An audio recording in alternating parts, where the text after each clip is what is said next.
planos en grises para que no se me vaya, pero yo le estoy viendo la función. Si veo acá tiene como una lomita, y si la doy vuelta a la función, veo que tiene como una depresión acá también, ¿no? Bueno, ahora dibujo los planos, con la función incluida. En el punto 1, 2, fíjense lo que ocurre, ¿no? El plano, en el punto 1, 2, no lo veo. Estoy viendo el punto -1, -2, donde el plano este que veo ahí horizontal es z igual, ahí está, ahí lo veo perfectamente horizontal, es z igual 38. Es un plano tangente. Ahora me doy vuelta a la función y veo el plano tangente en el punto -1, -2, que es z igual a 2. ¿Qué pasa en esos dos puntos? Tengo un mínimo y tengo un máximo.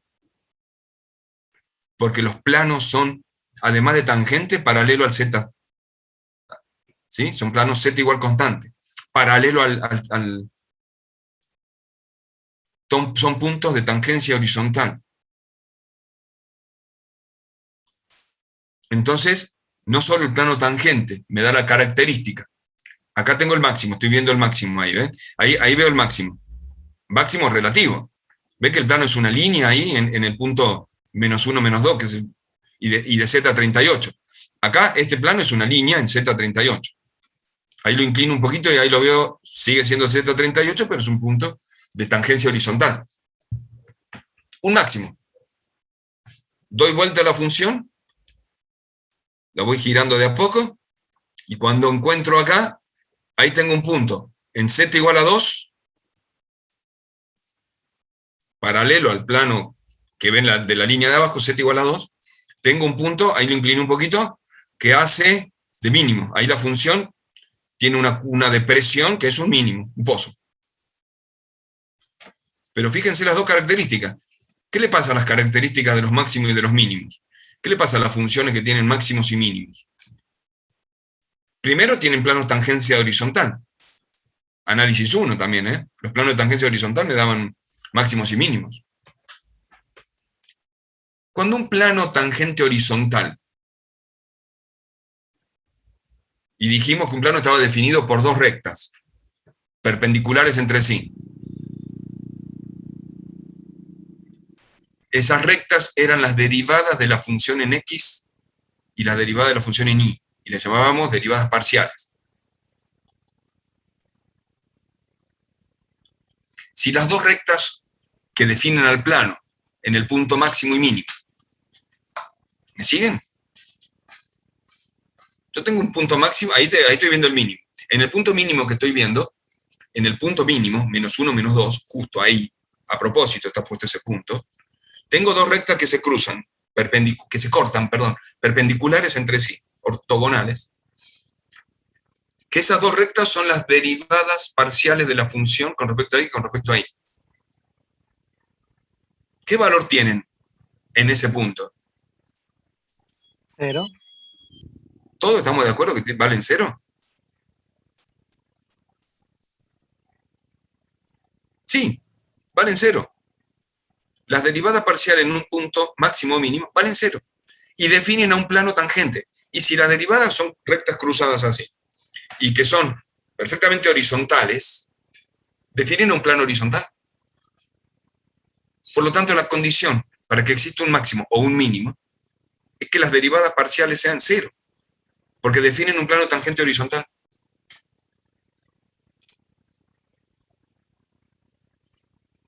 Ahí está, en el máximo. Ahí veo el máximo, ¿eh? ¿Qué pasó en el máximo? La recta tangente que pasa por ahí define una superficie, define un plano perfectamente horizontal. Por lo tanto, las dos rectas que están ahí son paralelas al Z0, definen un plano horizontal. Por lo tanto, eso es un punto máximo. Bueno, veremos si es máximo o no, por lo menos ahora define un punto horizontal, que en el gráfico estoy viendo que es máximo.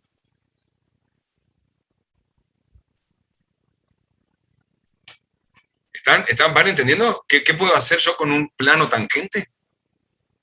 Con la ecuación del plano tangente, estamos llegando a analizar que cuando ese plano tangente es paralelo al z, o sea, es un z igual a 2, z igual a 4, z igual a 38, como dice ahí, estoy viendo la condición de un máximo y mínimo. ¿Y cuál es la condición de máximo y mínimo? Tener un plano de tangencia horizontal. Misma condición que análisis 1. Tener un plano de tangencia horizontal. El plano de tangencia horizontal está definido por dos rectas ortogonales. Por lo tanto, la condición de máximo y mínimo es que las derivadas en x y en y sean cero. Que me definan un plano horizontal.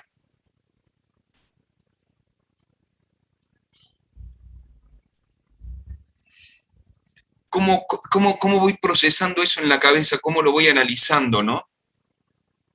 Yo tengo que empezar a jugar con análisis 1, condición de máximo y mínimo. En análisis 1 era lo mismo, derivada primera igual a 0, recta tangente horizontal. Acá no es una recta, son dos, perpendiculares, que definen un plano, pero sigue siendo horizontal ese plano. Y jugué con dibujar el plano tangente con la ecuación que hemos encontrado en esta función compleja en los puntos máximos y mínimos. Para hablar del tema que sigue, máximo y mínimo. ¿Está bien hasta ahí? A ver, para que les quiero ver la cara, 2 minutos, para seguir con otra cosa. A ver, cuéntenme.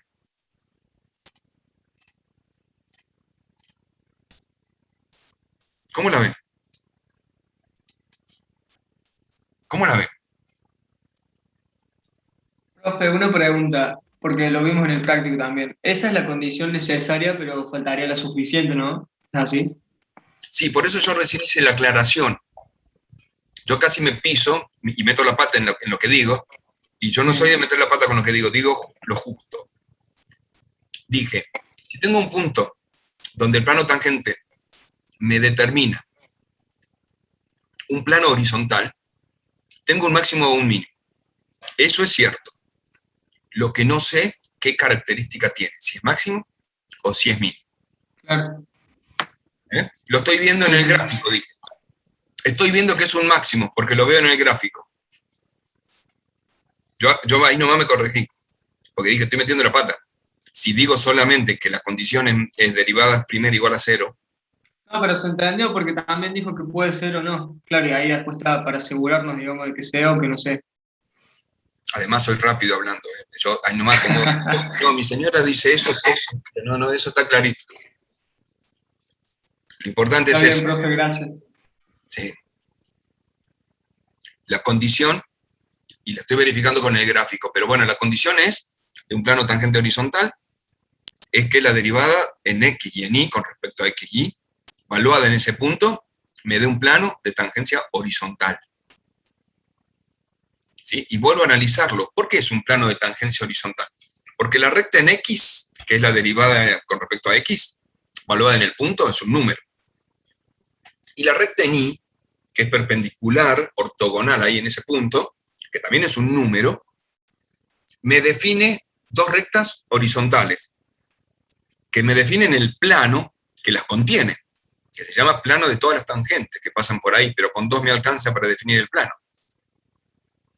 Dos rectas que se cortan definen un plano. En realidad, entonces, encuentro la ecuación del plano y veo que es un plano horizontal que contiene estas dos rectas allá adentro. Y me define un máximo o un mínimo. Y la condición entonces es que las derivadas primeras sean cero. Ya está, ahí tengo la condición. Sería.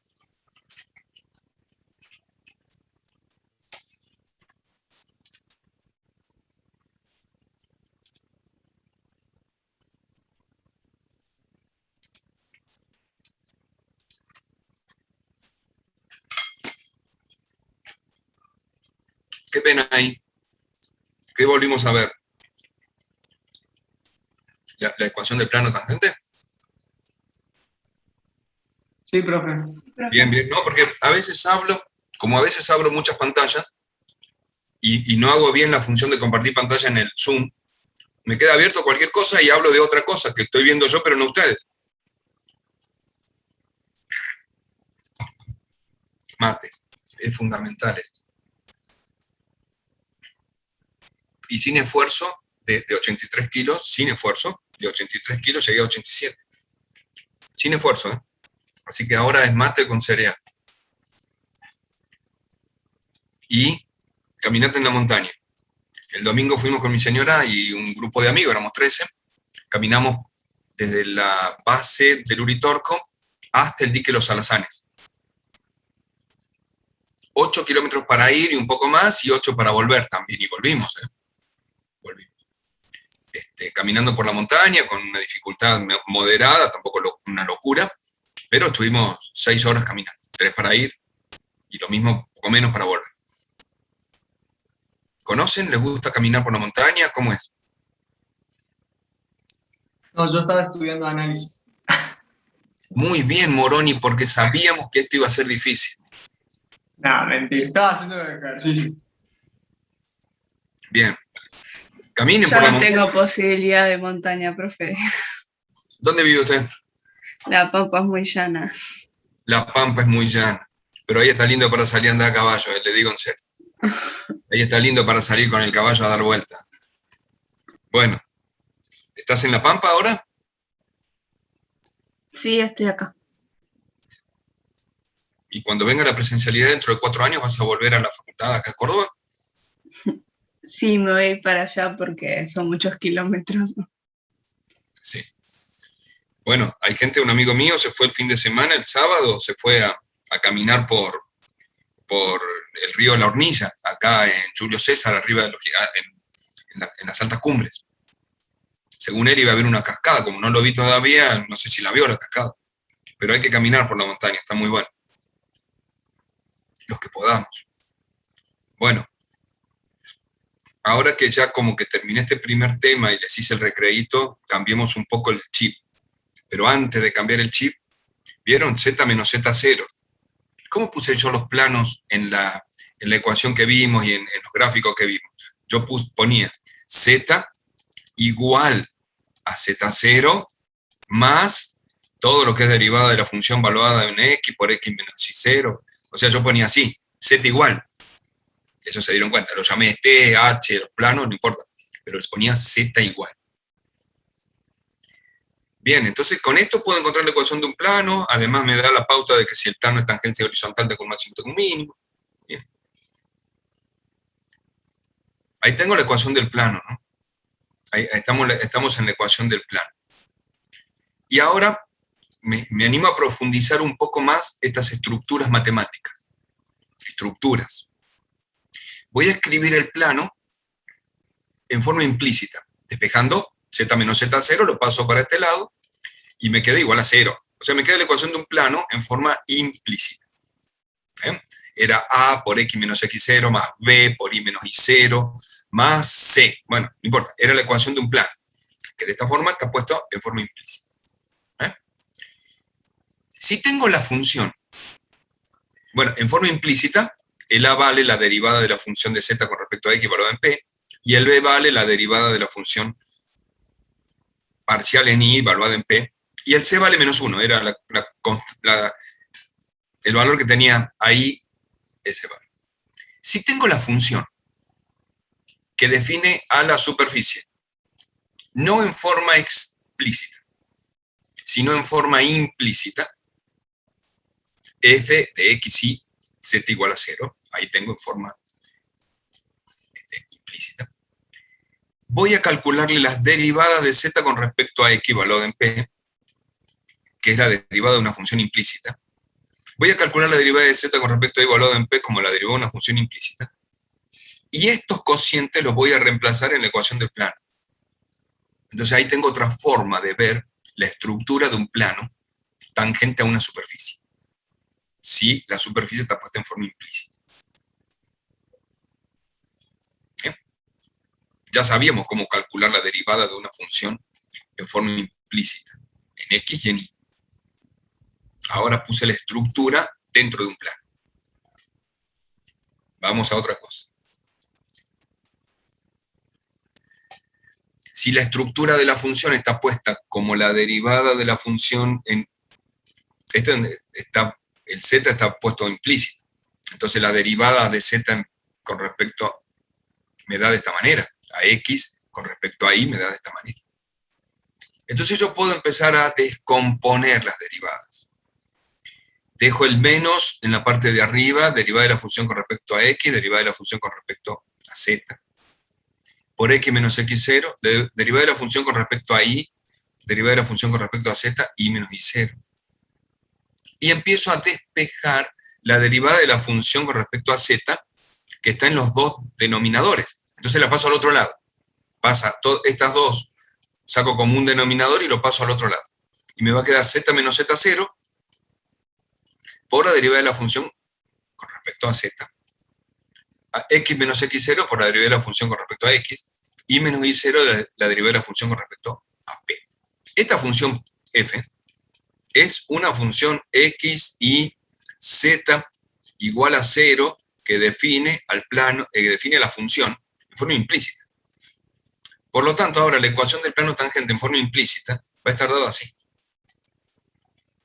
La derivada de la función con respecto a x, la pasé del otro lado, le cambié el signo, por x menos x0, la derivada de la función con respecto a y por y menos y0, la derivada de la función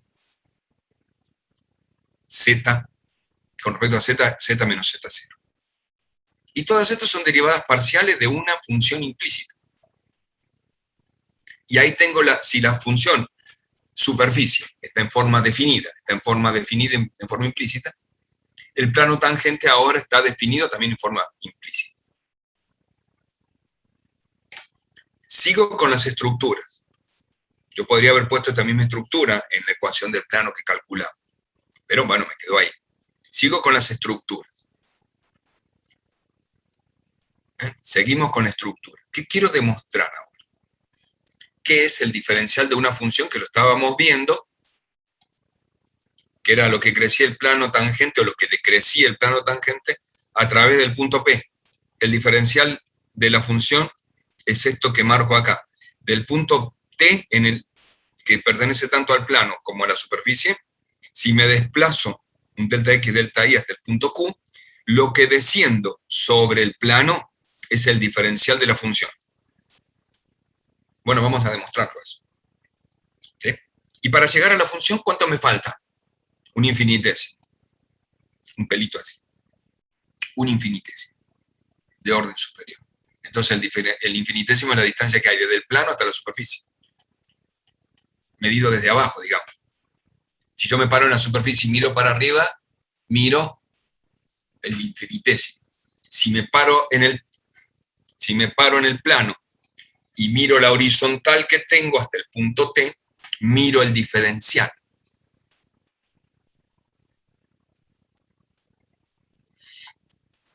Eso es lo que dice en forma matemática.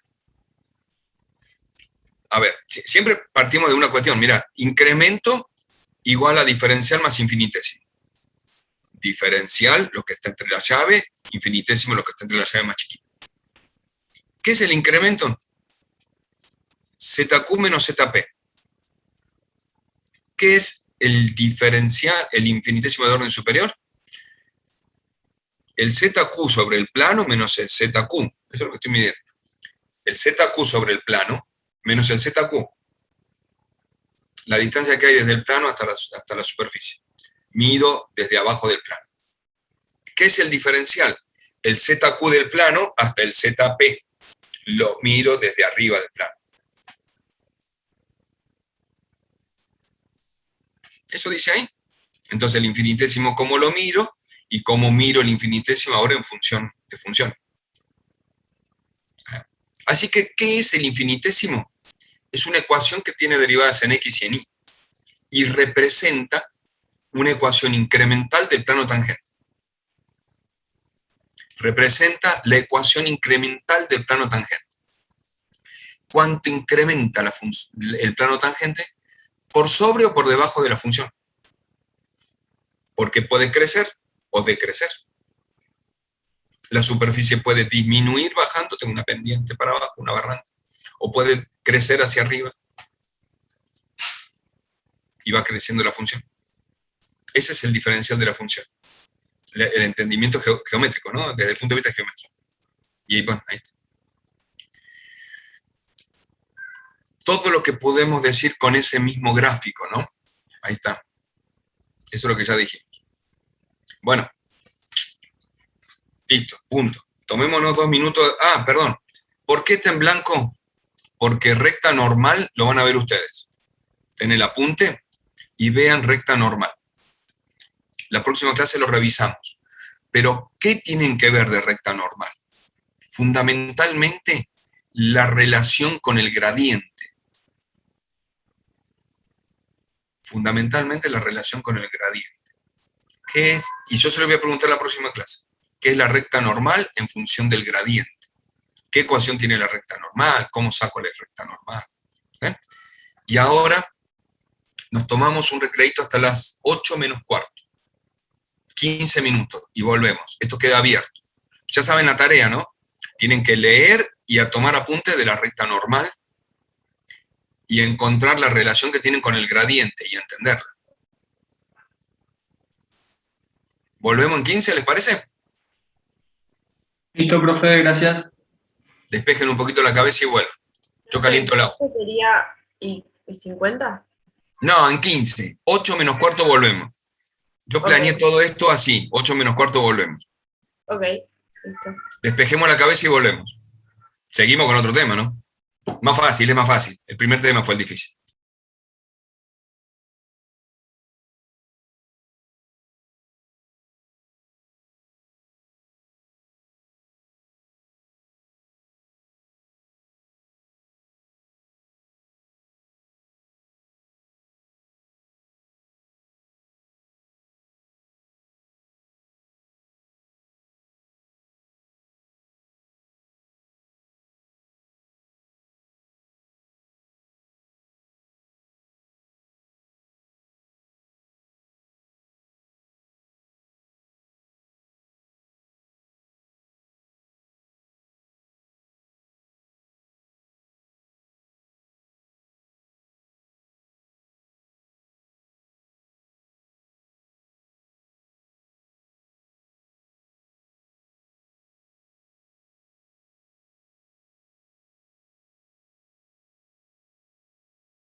Volvimos, ¿eh? Volvimos.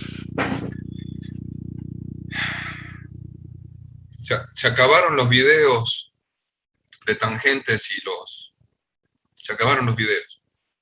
¿Les sirve que yo les muestre así por plano, una recta, algo para que ustedes lo vean? ¿Sirve? Más o menos. Nada. ¿Volvieron ustedes? Yo ya volví. Los gráficos en el programa, dice profe. Sí. Ah, sí.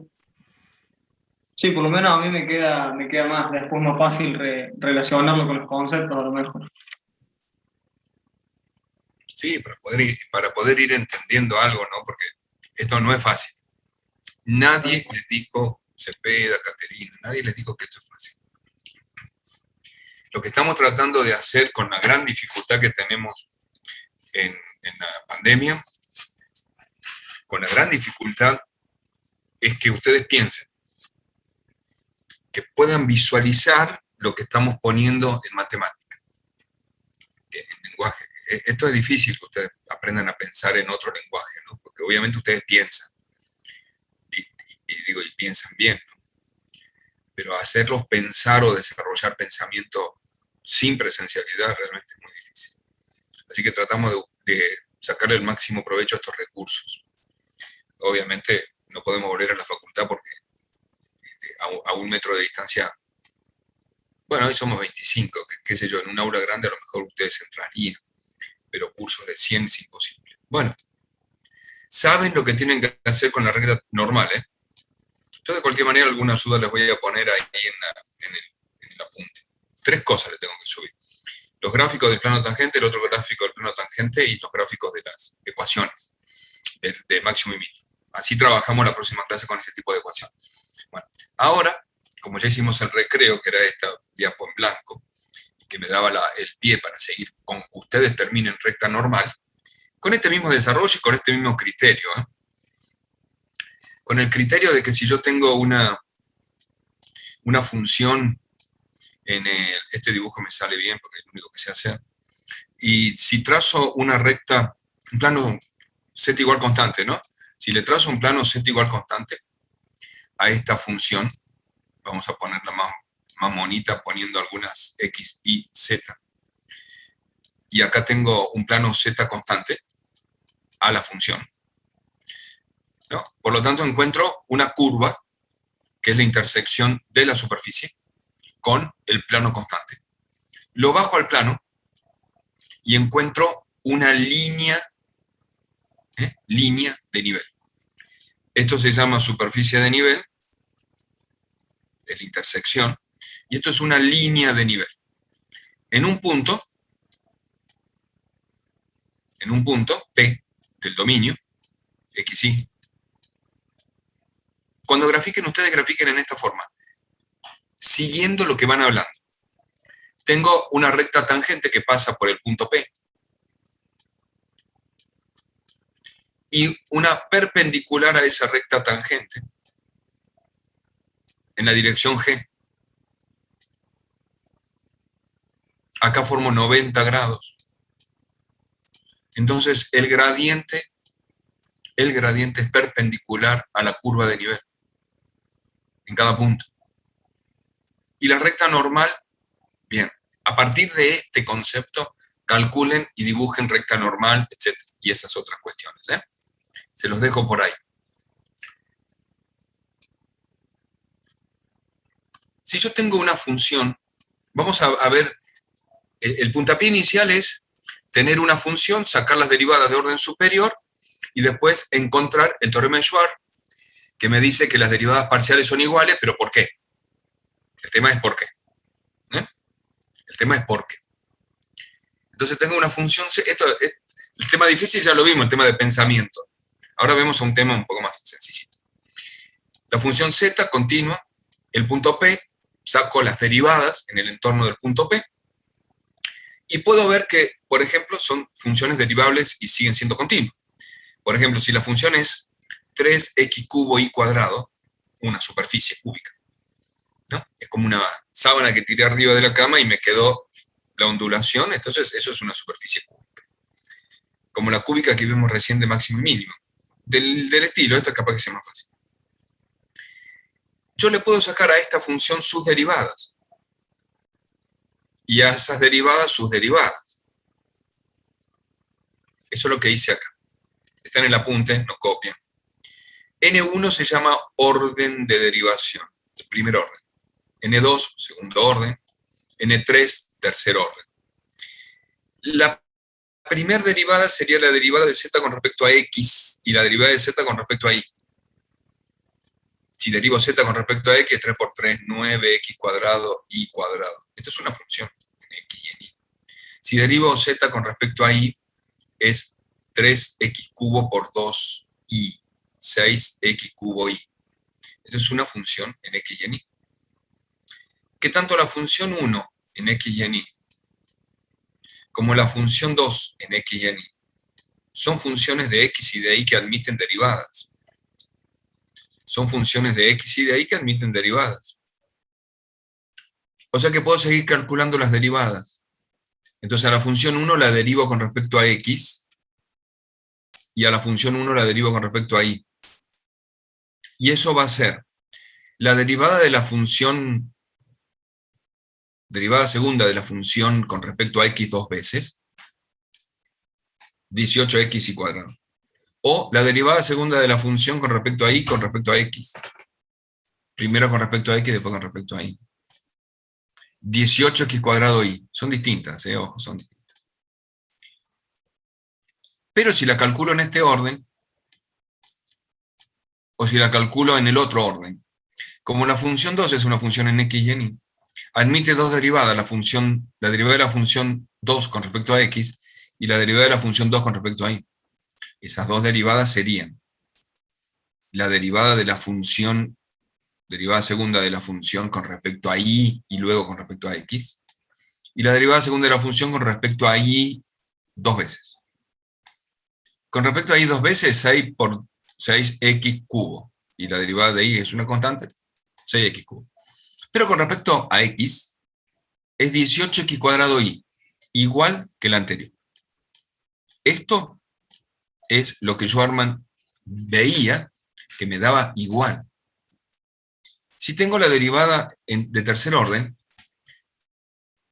puedo sacar la derivada de la función con respecto a x, y nuevamente con respecto a x, y nuevamente con respecto a x.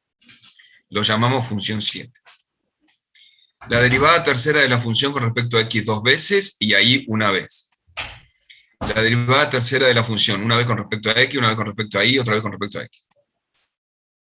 Y veo que esta es igual a esta.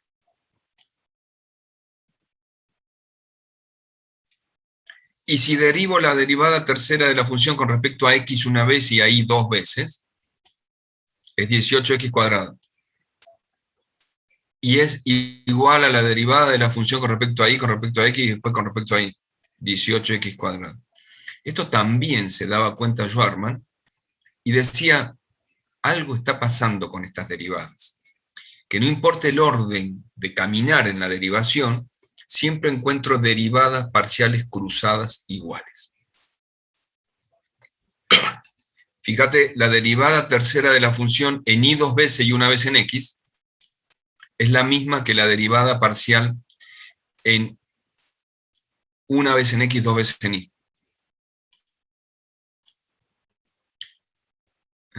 Es la misma.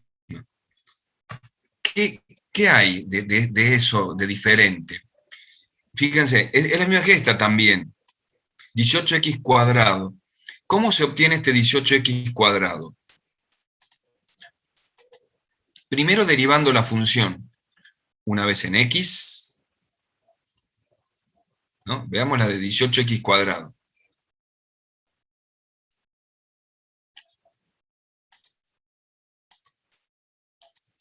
Este 18x cuadrado lo obtuve derivando a la función dos veces en y, una vez en x. Este 18x cuadrado lo obtuve derivando dos veces, una vez en y, una vez en x y otra vez en y. Este 18x cuadrado lo obtuvimos una vez derivando en x y dos en y. No importa el orden, cómo derive, sino que es el formato de la derivación. Y la cantidad. 36x, 1. 36x, 36x.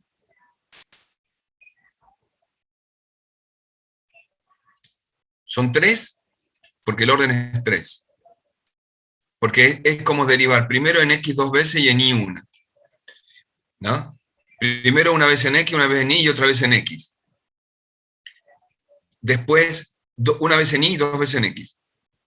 Primero en y, después en x. Bueno, eso es lo que Schwarzman empezó a ver, que no me dependía del orden de derivación, llegaba al mismo resultado, por distintos caminos. Entonces, la notación de la derivada me determinaba dos cosas, el orden de derivación y el número de derivadas. Por lo tanto, yo puedo empezar a saber cuántas derivadas puedo tener y cuántas derivadas. Entonces, la cantidad de derivadas va a ser una variación de 4 en 2, que es 2 a la cuarta, que es 16. Cada vez que derivo voy a encontrar la cantidad de veces que voy a tener las variables en relación al orden de derivación, al número de variables, la cantidad de derivadas parciales cruzadas que voy a tener. Entonces, a veces es más fácil cómo calcularlas. Les dejo un ejemplo, cómo calcular una y otra, de otra función, ¿no? Que a veces es más fácil por un camino y por el otro. Pero me voy a, este análisis es el que veíamos recién, me voy a directamente cómo demuestra Schwarz ese teorema. ¿Y cómo llegar a la demostración de Schwarz? ¿Qué quiero demostrar? Que la derivada segunda de la función en x primero y después en y es igual a la derivada segunda de la función primero en y, después en x. O que la derivada tercera de la función primero en x, después en y, después en x, es igual a la derivada tercera de la función primero en y en x 2 veces, o en x 2 veces y después en y. Que no me importa el camino que hice, pero las derivadas son iguales. Son cruzadas o mixtas. Entonces las derivadas parciales cruzadas son iguales. Lo vamos a demostrar en la derivada parcial cruzada del primer orden. Para eso, me voy a acordar de algo que se llamaba el teorema de los... Acá está la demostración. El teorema de Lagrange, ¿no? ¿Qué pasa con Lagrange? Lagrange me decía que la derivada de la función en un punto intermedio era igual a...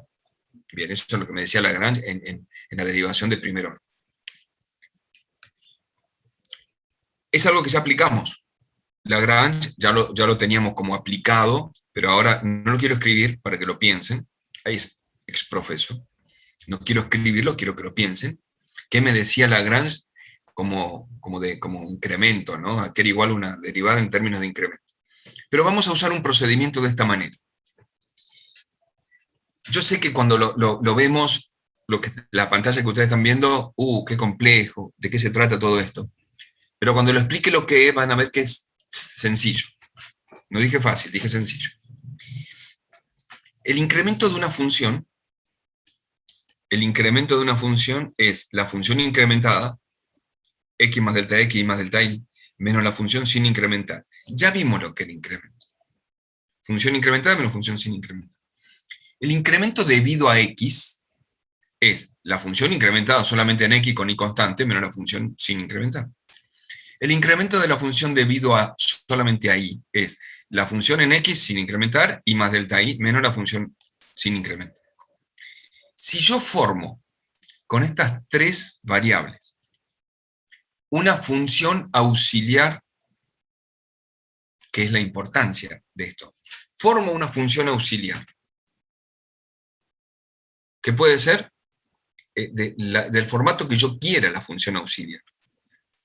En este caso, voy a hacer una función que sea el incremento de la función menos los incrementos parciales. Eso sería una función S. Que si la función que yo tengo es numérica, perdón, es una función en X y en Y.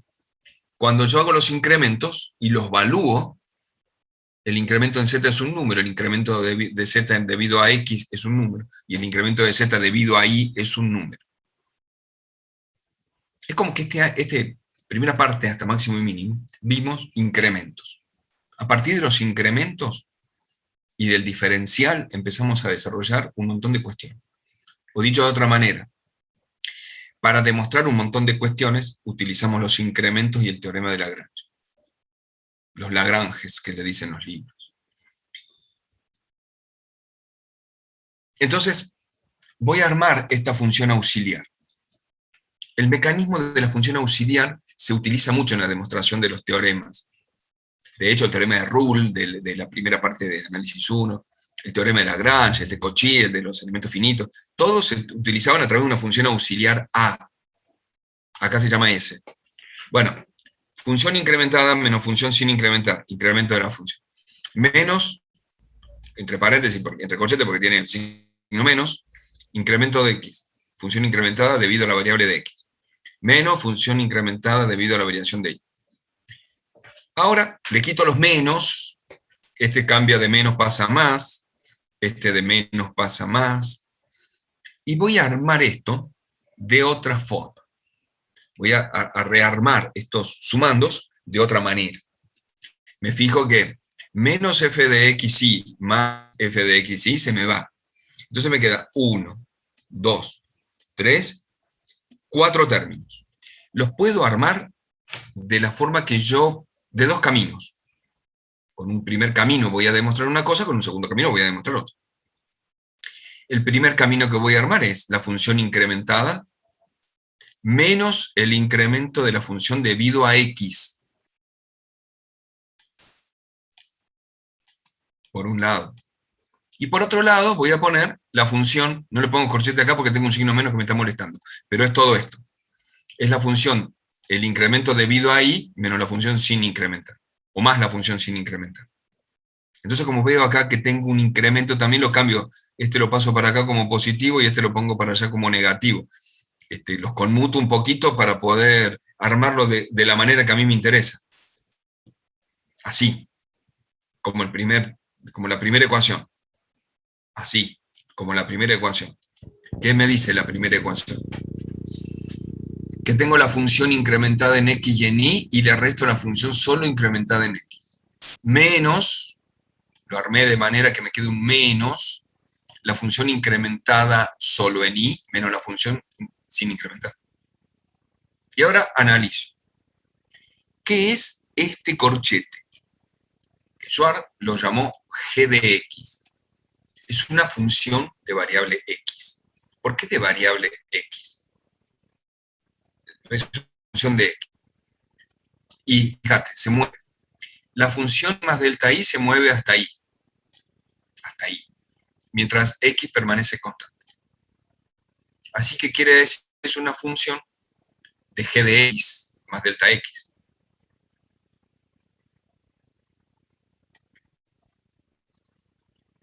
Es f de x más delta x y más delta y f de x más delta x y. A la otra función, a esta, es g de x más delta x, porque incrementa el x, que estaba constante, acá estaba constante en delta x. Y se incrementa y más delta y también. Por lo tanto, esta función, que es una variable de x y de y, es a su vez una función que tiene una g de x más delta x menos una g de x.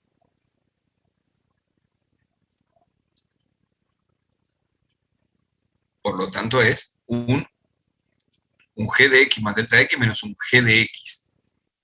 O sea, un incremento.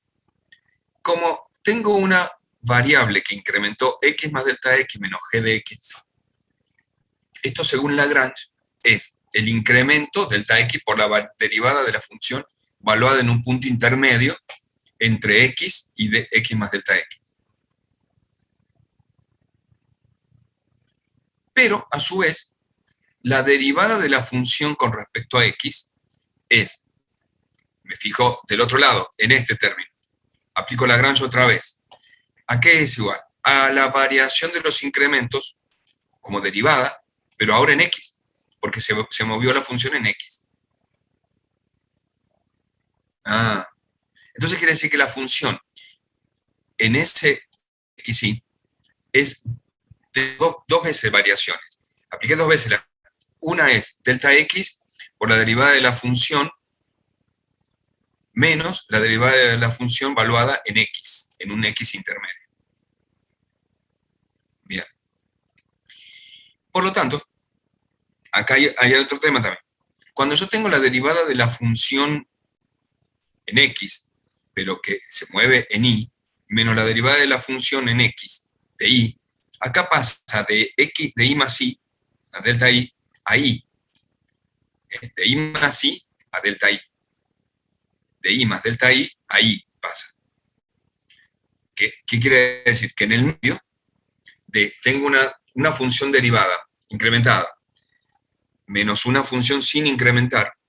Eso es la derivada de una función en un punto intermedio por el delta, según Lagrange. Siempre que yo tenga un incremento de una función f de x más delta x menos f de x, esto era el incremento. ¿A qué es igual una función incrementada menos una función sin incrementar? Según Lagrange era igual al incremento de la variable que se incrementa por la derivada de la función en un punto intermedio entre x y x más delta x. Eso es lo que estamos poniendo acá. Tengo una función x más delta x menos una f de x. ¿A qué es igual esto? A una función delta x por la derivada de la función en un punto intermedio entre x más delta x y x. Bien. Entonces, el corchete es un incremento de una función menos la función sin incrementar. El incremento es en y. Bien. ¿Y a qué? Pero resulta que esas funciones sin incrementar ahora son derivadas. Por lo tanto, acá es lo mismo. Es el incremento delta x por la derivada de la función. Derivada de la función. ¿Y cuál es la derivada? ¿Cuál es la función? La función es la derivada, por lo tanto es la derivada de la derivada segunda. Con respecto a x. Perfecto. Este es el punto clave. Entonces acá tengo que la derivada la derivada segunda de esta función en x y en y por el punto intermedio. El punto intermedio ahora es en y, por eso pongo x intermedio y intermedio por delta y. O sea que queda esta función s de x, es delta y por la derivada segunda en x primero y en y después. Y a eso se lo llama derivada segunda de la función en x y en y por delta y. Que cuando tomo límite, el límite de esa función es igual a la s de x y el límite de s de xy, delta y, por la derivada segunda de la función en un punto intermedio, esto directamente es, en el límite, la derivada segunda de la función, no en un punto intermedio del x más delta x, porque ese x más delta x tiende a 0, sino que es la derivada segunda de la función, primero en y, después en x. Bien. Luego, a la función original, vuelvo a la función original, s de xy. Era la función incrementada menos la función sin incrementar, ahora la tomo en y. Antes la había tomado en x, ahora la tomo en y. Menos el incremento solo en x y menos el incremento en y. Defino otra función. La parte esta, f de xy y menos f de xy, lo llamo un h de y. Y acá adelante tengo, en esta primera parte, tendré la función h con el incremento en y. Si la función h es x más delta x y lo incremento y, me queda f de x más delta x y más delta y. Lo incrementé en y. Sin incrementar, aquí está la función h sin incrementar. Por lo tanto, tengo una función. Ahora, s de xy es la función h incrementada menos la función sin incrementar, en y. O sea, sería h de y más delta y menos h de y. Esto, según Lagrange, es un incremento de y más delta y a y. De acá hasta acá. Por lo tanto, es un delta i por la derivada de la primera función con respecto a un i intermedio. Pero resulta que la derivada primera de la función en un i intermedio es la función derivada incrementada menos la función sin incrementar, en el i intermedio. Y acá vuelvo a aplicar Lagrange. Entonces, acá lo que se mueve es x, de x más delta x a x. Entonces, delta x por la derivada segunda de la función en x y en y. Y de la misma manera, cuando tomo límite del delta x de la función en x y en y, se transforma en el s de x. Pero antes de tomar límite, tomo la función. Delta x, delta y, delta x, otro orden, por las derivadas de la función en un punto medio. Al tomar límite, estos delta x se me hacen 0, y la función pasa a tener la variación, no en el punto intermedio, sino en el punto de la función. O sea, el x barra se transforma en x. En el límite, el x barra se transforma en x. ¿Eh? Entonces ahí queda demostrado el teorema de por qué la derivada segunda de la función cruzadas son iguales. Y le llamamos m al orden de derivación. M menos n a la cantidad de veces que derivo en x, y en n a la cantidad de veces que derivo en y. Y si tuviera dos variables me quedaría así, de esta manera también cuando derivo en x y p, de manera que m menos p menos n siempre me dé m. ¿Bien? Acá, la suma de esto, de n y de p, siempre me va a dar el mismo orden de derivación. Entonces, ¿a qué le llamamos orden? Al 5. ¿A qué le llamamos secuencia? Al orden que derivamos. 2 veces en x, 2 veces en y, 1 vez en x. ¿A qué le llamamos frecuencia? La cantidad de veces que se repite la derivada en cada variable. Acá tengo la derivada de x 2 veces. 2 es la frecuencia. La derivada de y con frecuencia 2. Y después la derivada de x con frecuencia 1. Entonces, acá derivo 5 veces, ese es el orden. Con una secuencia. 2 veces en y, 3 veces en x. Secuencia es el orden. Uno primero y otro después. 2 veces en y, 3 veces en x. Y la frecuencia es la cantidad de veces. Bueno, todas estas me van a dar iguales. Ese es el hecho. Perfecto. ¿Estamos ahí? Si no lo escribo a Schwarz, no me va a costar mucho entenderlo. Es aplicar 2 veces Lagrange y armar una función, una función auxiliar y aplicar 2 veces Lagrange. Bueno, analícenlo.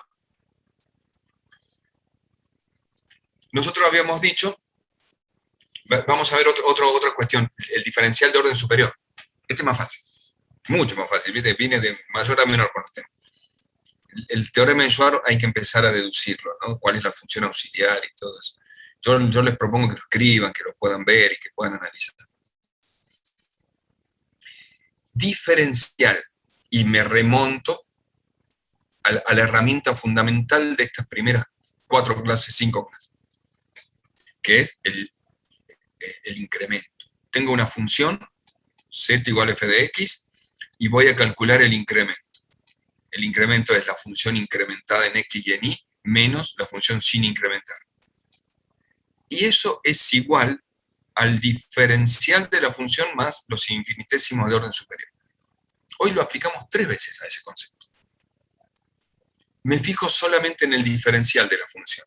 ¿A qué es igual el diferencial? A la derivada de la función con respecto a x por diferencial x, más la derivada de la función con respecto a y por diferencial y. ¿Qué era el diferencial? Era una ecuación de función x, y que me decía cuál era el incremento de la función en relación al plano tangente que pasaba en ese punto. Cuánto crecía o decrecía la función en relación al plano tangente. Era del plano tangente para arriba, porque del plano tangente para abajo era el infinitésimo. Bien, pero si yo miro solamente el diferencial de la función, es una función. Por lo tanto, yo puedo sacar el diferencial del diferencial, que se llama diferencial segundo de la función. Y será el diferencial del diferencial. Lo que está entre corchetes es el diferencial, que es la derivada de la función con respecto a x por el diferencial x más la derivada de la función con respecto a y por el diferencial y. Si yo hago el diferencial de una suma, será igual al diferencial de la suma de cada uno de esos términos. Entonces, ahora planteo ese diferencial. ¿A qué es igual el diferencial de este corchete? A esto. Es una función de z. Por lo tanto, va a ser, lo planteo como dice acá, diferencial de z con respecto a x más diferencial con respecto a y por diferencial. Derivada de z con respecto a x por diferencial x. Derivada de z con respecto a y por diferencial y. Pero ahora, la función que voy a diferenciar, es la derivada de z con respecto a x. Entonces voy a hacer así.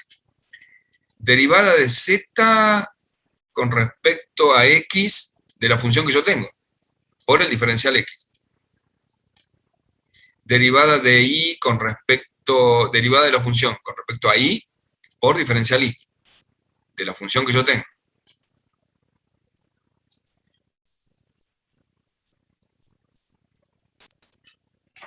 Pongo este más.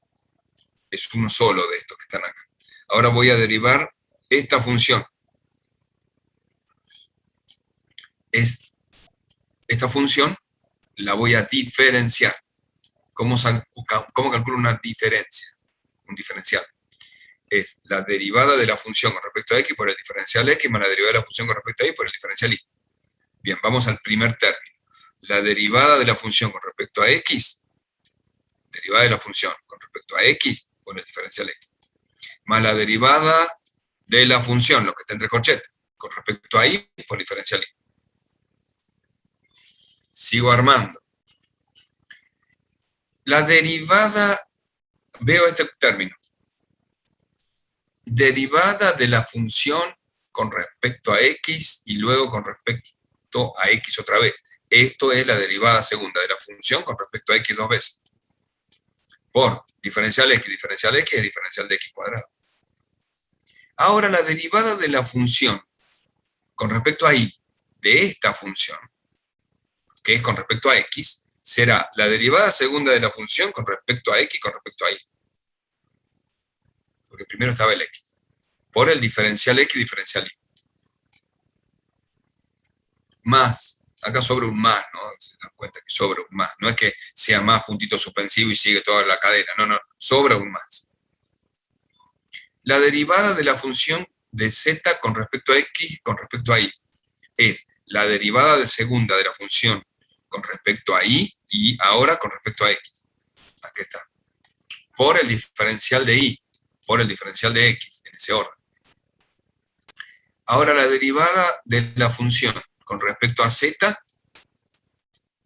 con respecto a y otra vez con respecto a y. Es la derivada segunda de la función con respecto a y dos veces. Diferencial por diferencial, diferencial de y al cuadrado. Bien. Acá hay dos cosas para ver. La primera, los diferenciales en x son al cuadrado. Los diferenciales en y son al cuadrado. Mientras que el 2 de arriba de las derivadas marca orden de derivación. Y el 2 de las derivadas de abajo marca orden de derivación.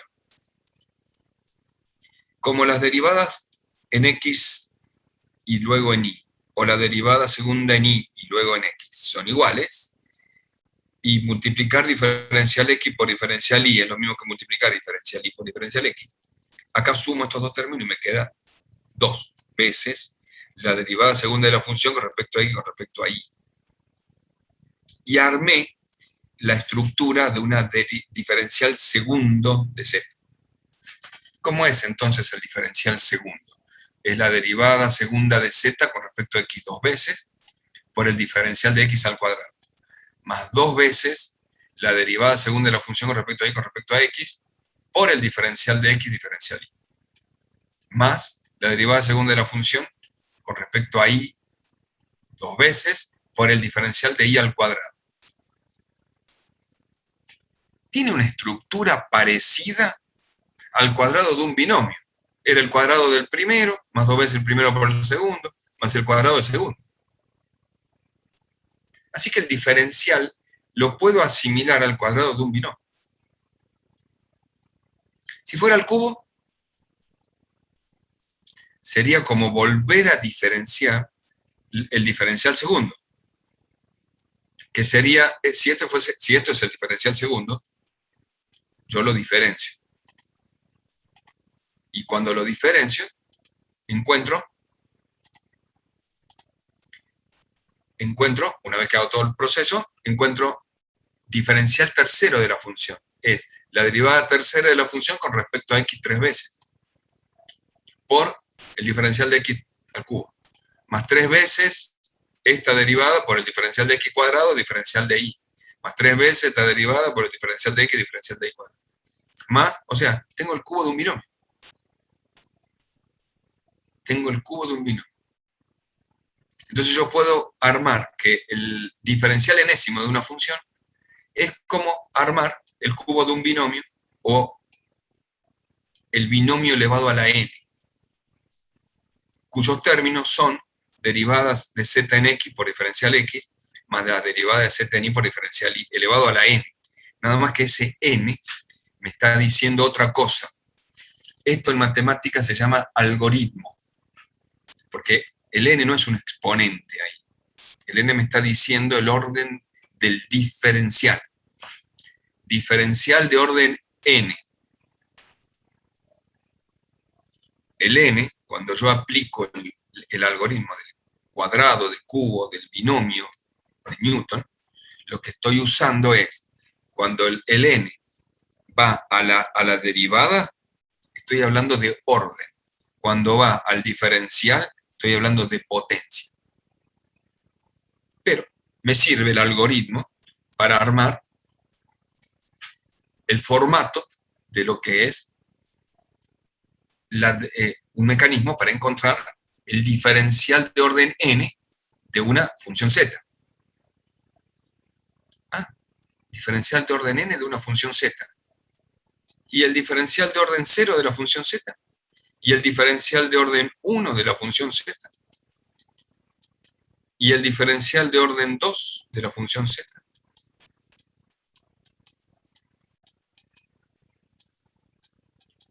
Digo, el diferencial de orden 1 de la función z es, yo tengo z igual f de xy,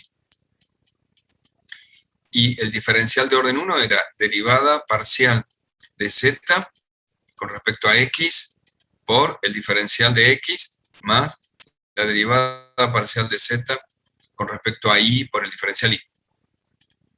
El diferencial de orden 2 era esto, derivada segunda, más 2 veces, más el cuadrado del otro, que era la derivada segunda. Si fuera 3, y acá tengo una cosa, el diferencial 0 de la función es la función. Es la función. Los demás lo obtenemos con el triángulo de Tartaglia, que decía 1, 1, 1, 1, 1, 2, 1, 1, 3, 3, 1, donde cada término se obtiene sumando el triángulo de Tartaglia en las combinaciones de los de arriba. Así que el de abajo, cuando tiene orden 4, va a ser 1, 4, 6, 4, 1.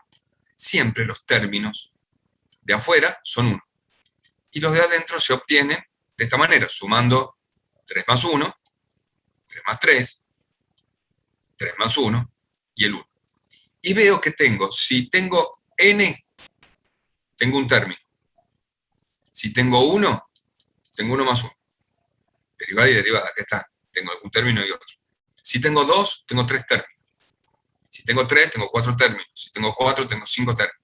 O sea que el orden de derivación también me dice cuántos términos tengo en la derivada. Eso es lo que escribimos ahí. Eso es lo que le estoy diciendo, es lo que escribimos ahí. Y como definición, la derivada de orden cero, diferencial de orden cero, es la función que estoy analizando. ¿Vieron que esto era más fácil? ¿Vieron que esto era más fácil?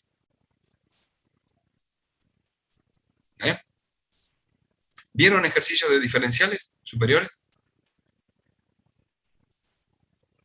Sí, profe. No, superiores. No vimos. No, superiores no. No, todavía no, profe. Bueno, pero ahí van a ver, ahí van a ver. Bien. Bueno.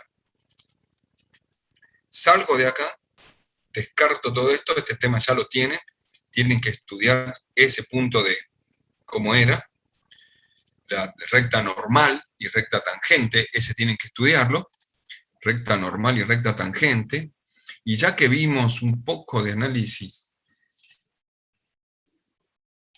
y ya que vimos un poco de lo que era máximo y mínimo, que ya se los voy a hacer en un Word y se los voy a subir para que vean los gráficos del Word y las funciones en escala, empecemos a pensar en otra cosa. Empezamos hoy, con tranquilidad. Empecemos a pensar. Dije, empecemos a pensar.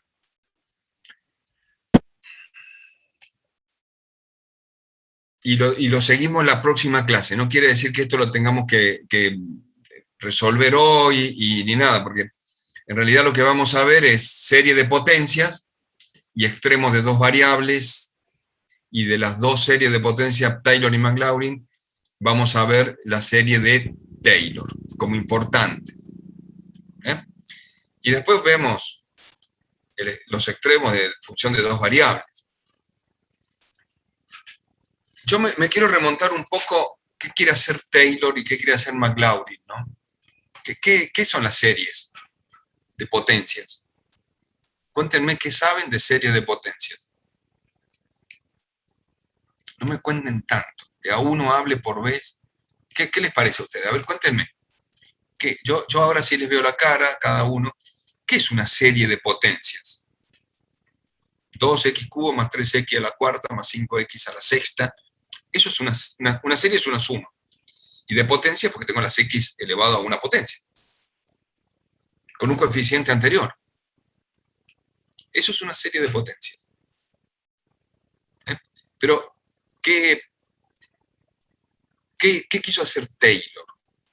Taylor quiso encontrar un polinomio alrededor de un punto A, que en vez de escribir una función muy compleja, sea una suma de potencias. Sea una suma de potencias. Entonces, en vez de escribir en una variable, ojo que lo que están viendo es una variable, es una función y igual f de x, dice ahí. Ahí dice y igual f de x. Me fui, no, dice y igual f de x. No, tengo que tocar mucho. Pero bueno, ¿qué hizo Taylor? Dijo, tengo una función igual f de x, la azul, sumamente compleja, y igual seno de x cubo logaritmo de x. Analizar esa función hace 40 años sin una computadora era imposible. 40 años, sí, en el 90 empezaron las computadoras, estamos hablando de 30 años. Era imposible, necesitábamos otras herramientas. Y se analizó durante 100 años con esto, con Taylor. Porque Taylor es del 1890, por ahí. ¿Qué hicieron? Lograron encontrar una función, la función roja, que no es la función azul f de x, sino que es un polinomio. Los polinomios son más fáciles que dibujar los senos cubos de los logaritmos de x, de funciones sumamente complejas. Entonces un polinomio representaba a la función de Taylor. Pero yo tenía que encontrar entonces cuáles eran los coeficientes de ese polinomio y armar el polinomio. Entonces, ¿entienden lo que hizo a Taylor, no? Taylor lo que hizo fue, tengo una función. Trato que esa función, en el punto A, como la función es sumamente compleja, voy a encontrar un polinomio de grado n alrededor del punto x menos a que se parezca a la función.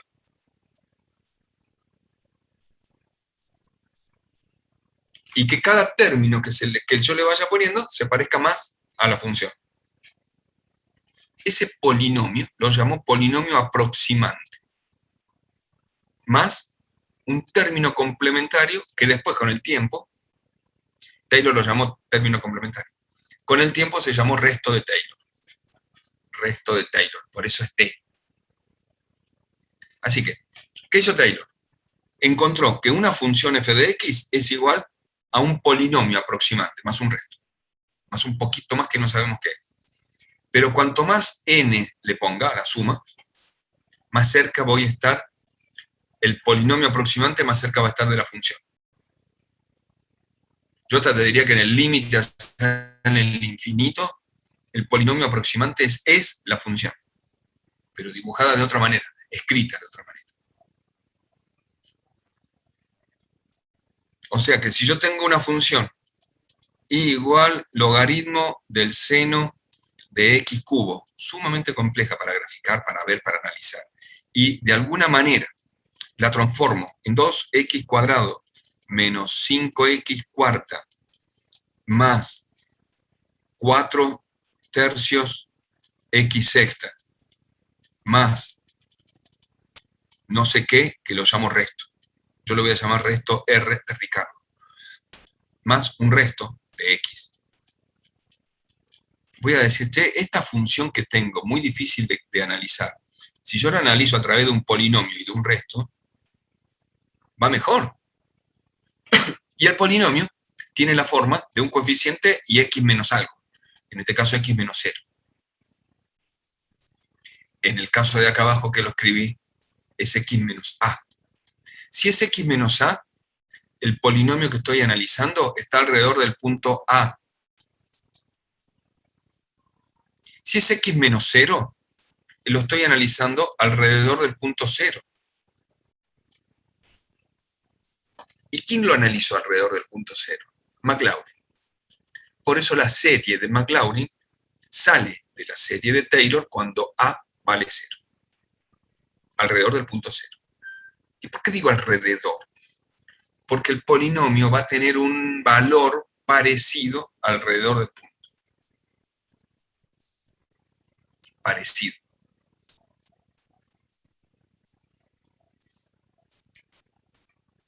Esto es Taylor en una variable. ¿Por qué queremos aprender Taylor en una variable? Para poder después aprender Taylor en dos variables. Y después aprender máximo y mínimo con las condiciones que puso Taylor para los polinomios. Bien. ¿Significa qué? Pero el concepto fundamental. La función es una suma. La función es una suma de x menos a elevado al cubo. O sea, una suma de potencias. X menos a elevado al cubo. Y al final tiene un resto enésimo, el coeficiente enésimo, el último.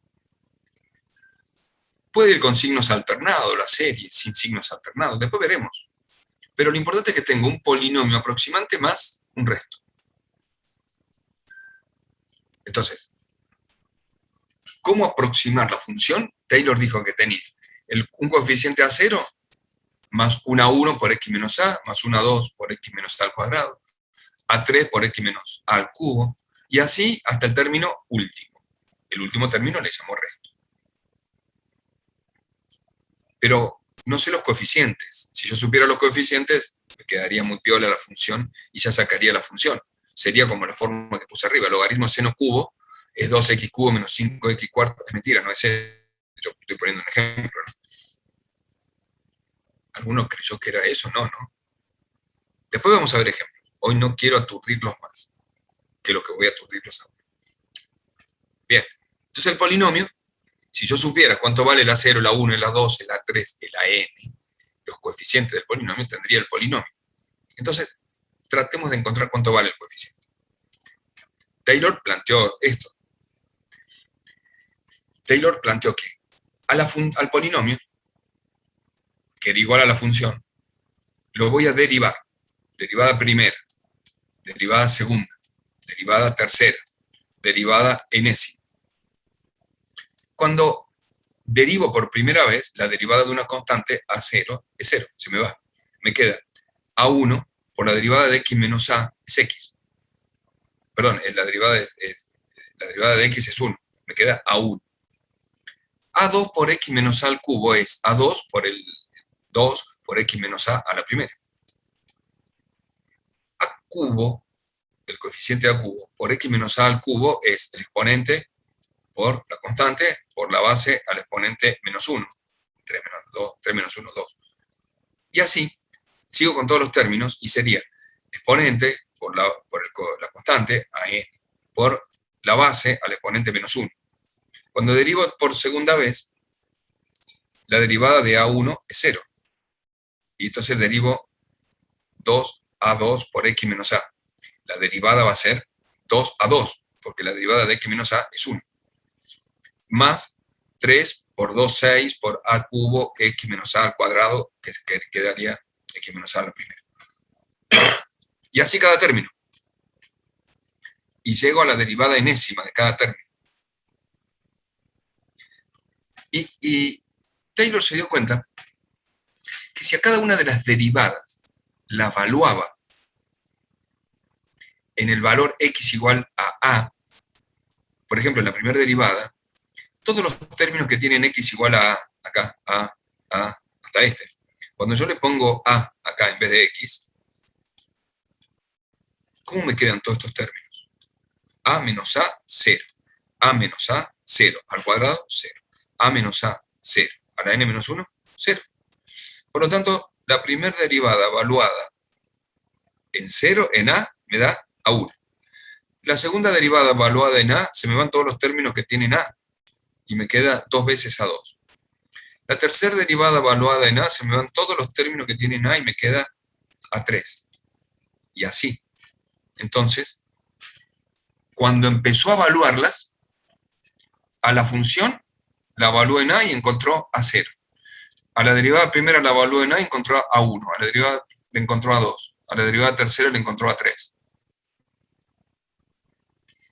Cada una de las funciones, cuando la iba calculando su derivada evaluada en a, me daba el coeficiente n-3, n-2, n-1, n por an, el coeficiente an.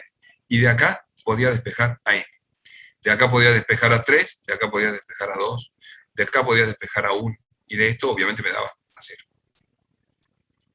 Que eran las incógnitas del coeficiente. O sea, cuando al polinomio lo evalúo en x igual a a y a sus derivadas sucesivas también, encuentro cada uno de los coeficientes. Cada coeficiente, entonces, cada coeficiente a sub n es igual a la derivada enésima evaluada en a por un factor n-3, n-2, n-1, n. Que si lo leo al revés es n por n-1 por n-2 por n-3, hasta llegar a n. O sea, eso se llama factorial n. Factorial n. O n factorial, es lo mismo. ¿Qué es n factorial? El producto de los n primeros números. Entonces, cuando yo quiero calcular el coeficiente A3, es la derivada tercera, evaluada en 3, evaluada en A, por 1, por 2, por 3. O sea, 3 factorial. El A2, ¿cómo sería? La derivada segunda evaluada en A, por 2 factorial, sobre 2 factorial. El A1, la derivada segunda la derivada primera evaluada en A, por 1 factorial, que es 1. El A0, la función, no tengo derivada 0, es la función. Derivada 0 de función, evaluada en A, sobre 0. Sobre 0, acá tengo un error, esto es 0. Sobre 0. Pero 0 factorial es 1. El 1 lo tendría que haber puesto abajo. Bueno, sí, no estaba mal ahí. No estaba mal, es 1. Y es 0 factorial en el concepto de la derivada. Y 0 factorial, por definición de factorial, 0 factorial es 1, por definición. Entonces ahora sé cómo tengo todas las derivadas y todos los coeficientes. A1, A2, A3, a n. Por lo tanto, mi polinomio va a quedar de esta manera. Mi polinomio va a quedar, el polinomio aproximante va a quedar así. Función valuada en a sobre 0 factorial. Derivada primera valuada en a sobre 1 factorial por x menos a. Derivada segunda valuada en a 2 factorial, 3 factorial, 4, 5, n factorial.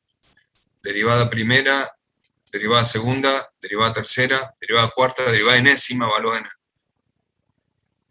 X menos a al cuadrado, x menos a cubo, x menos a la n.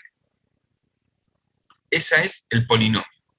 Si al polinomio aproximante le sumo el término enésimo, el resto de Taylor, me queda la función.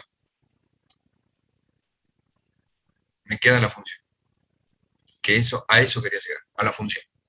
Entonces la función es una suma.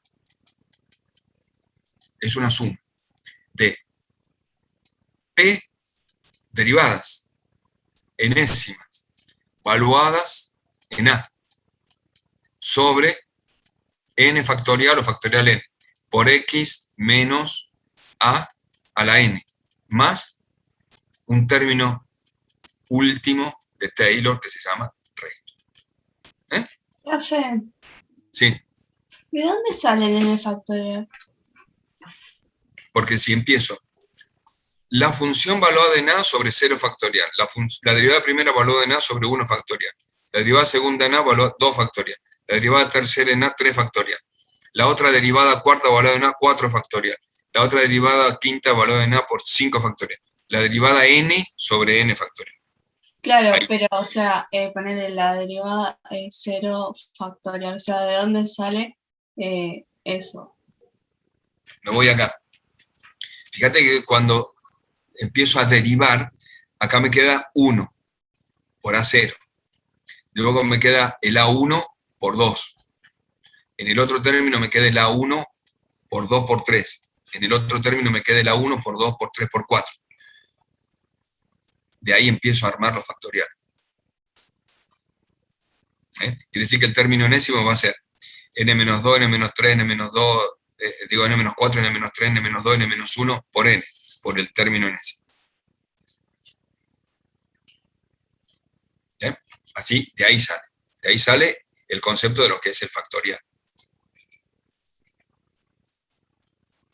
De ahí sale el concepto de lo que es factorial. Por lo tanto, yo puedo analizar la función con esa estructura de suma de polinomios. ¿Qué me queda? No te quedó muy claro, ¿no? ¿De dónde sale el n factorial? Más o menos, pero después me pongo a verlo bien porque ahora ya como que la cabeza me cuesta entrar en información, pero yo creo que sí lo voy a entender después. Bueno, vamos Si no, rápido. la clase que viene te pregunto. No, gracias. No nos metamos mucho en esto. Ya sé lo que es la función. No sé lo que es, sé lo que es cómo llegar al polinomio aproximante. No sé cómo llegar al término enésimo del resto de Taylor. Entonces, ¿qué hizo Taylor? Taylor dijo, el resto es aproximar la función al polinomio. La diferencia es el resto. La función menos el polinomio me da el resto. Entonces, la función yo la tengo y tengo sus derivadas, que me hacen el polinomio. Valúo todo en x igual a a. Y encuentro el resto. Entonces, el resto es una derivada enésima. Encuentro el resto. Hasta acá más o menos. Pará. Lo repetimos en la próxima clase. Yo quiero ver hasta dónde llegamos. Encuentro el resto.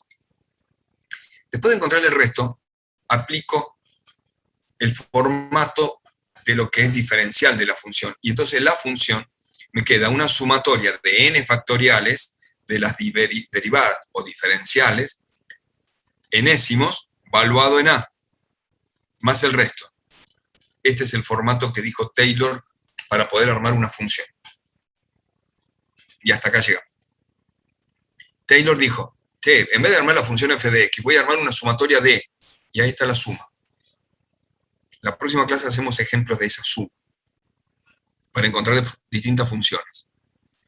¿Ok? Bien, Hasta ahí llegamos. No me voy más allá. Porque si fuera dos variables, también. Yo tengo una función z y quiero encontrar ahora en un punto una suma de funciones. Claro, ¿cómo aproximo z a una suma de funciones? Dos variables, otra cosa. Pensémoslo hasta acá, veámoslo hasta acá y después avanzamos un poco más el lunes. Tomen nota, el lunes. Ya subo todo esto. Hasta acá nomás. Y entiendo que como que es mucho, lo tienen que procesar. Vamos hasta acá nomás. Disculpe, profe, yo tengo una pregunta. Para el parcial, ¿lo que usted va a tomar son más procedimientos o conceptos? Me es difícil. A ver, en el 2019 tomábamos las dos cosas. ¿Sí? 2019 era concepto y procedimiento. Demostrar el incremento, sacar Taylor, demostrarlo a eso. Hoy no podemos tomar demostraciones grandes. Podemos tomar una demostración corta, pero más bien los conceptos de esas demostraciones. Bien. Estudien para el lunes recta normal y lleguen a entender lo que es recta normal. Yo les voy a hacer preguntas sobre recta normal. Y ahora a la noche me tomo 2 mates y les subo lo que yo quiero que estudien de recta normal y lo lean desde ahí. Y les subo los 2 ejemplos estos. 3 cosas le tengo que subir. La clase que empecé hoy de Taylor, que no la tienen. Los dibujos que vimos, que están buenos para que entender lo que es un plano tangente. Y lo de recta normal, para entender lo que es recta normal. ¿Y qué quiero que vean ustedes de recta normal y que me lo expliquen? La recta normal es perpendicular a la superficie de nivel en un punto y a la curva de nivel en el plano, por lo tanto, es una recta que sigue la dirección del gradiente. Oh, qué bueno, che, ¿cómo entendieron eso? Eso quiero que lo vean, lo visualicen. No es fácil, no dije que era fácil, pero el parcial va en el concepto de esos contenidos. Es lo que estoy hablando yo sin demostraciones grandes. Que entiendan qué estamos haciendo. ¿Qué es el incremento de una función? Diferencial z. Y tengo muchos diferenciales z, sí. Y el primero, al de orden 1, es derivada de la función con respecto a x por diferencial x más derivada de la función con respecto a y por diferencial y. ¿Y qué es? Es lo que del punto t desciendo hasta llegar desde la función al plano tangente. O haciendo si el plano tangente va para arriba.